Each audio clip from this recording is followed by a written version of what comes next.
Bom, a resenha do nosso grupo foi sobre o livro Tragédia em Mariana, da Cristina Serra, que é um livro que a gente gostou muito da leitura. Ele retrata o dia da tragédia de Mariana, dia 5 de novembro de 2015, dia que ficou marcado na memória do país como a maior tragédia ambiental.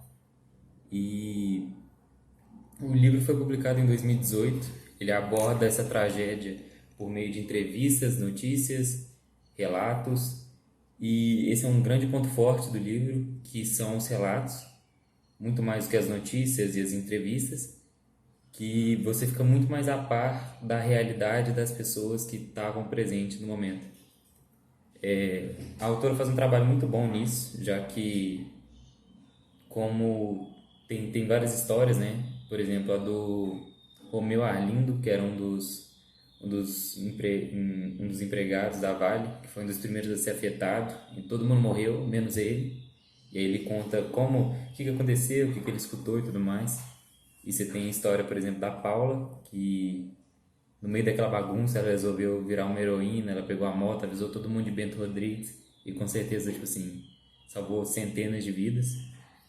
E é muito bom ressaltar a diferença que dá você escutar um ponto de vista dessa maneira e não da maneira metódica ou robótica ou que já perde o valor emocional que os jornais retratam, já que o jornal é só tragédia, você acostuma vendo demais. Quando você tem um livro como esse que está dentro do problema e retrata o problema da visão de quem viveu e a experiência, você sente muito mais empatia com relação a essas pessoas e a situação delas, você fica muito mais a par do negócio.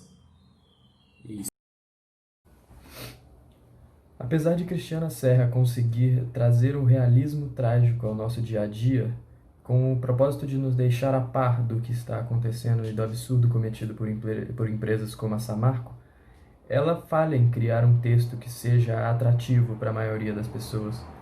É o texto que ela escreve é muito repetitivo e muito técnico, então ele acaba não sendo interessante e acaba não prendendo a maioria das pessoas que estão lendo.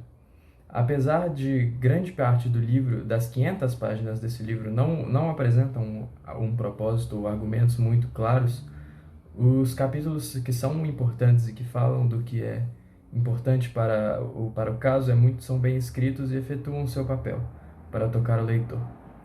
Portanto, o livro traz vários pontos de vista sobre a tragédia e trabalha bem o contexto de todas as tragédias que acontecem. Mas como tem muitas informações e essas informações não são muito bem espalhadas pelo livro, ele chega a ser muito cansativo para um leitor. Apesar de ser uma obra bem escrita e muito bem intencionada, que é indicada para o público adulto por causa de sua linguagem formal.